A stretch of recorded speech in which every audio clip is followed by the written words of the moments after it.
To set multiple timers on Samsung Galaxy S24 Ultra, open Clock app, tap Timer. As the example, we will set 2 timers.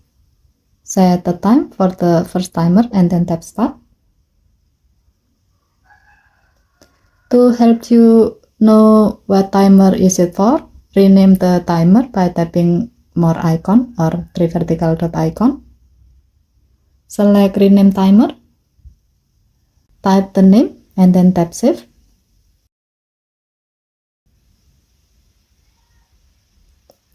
Next, to set more timers, tap the plus icon at the top right. Set the time for the second timer and then tap Start.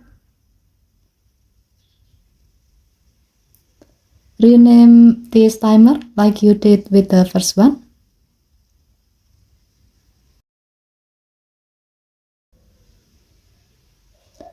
If needed, you can tap the list icon to view all timers.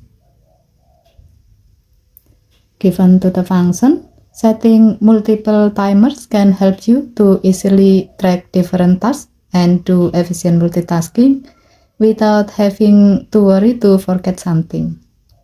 Okay, thank you for watching. Please help to like and subscribe. Have a nice day.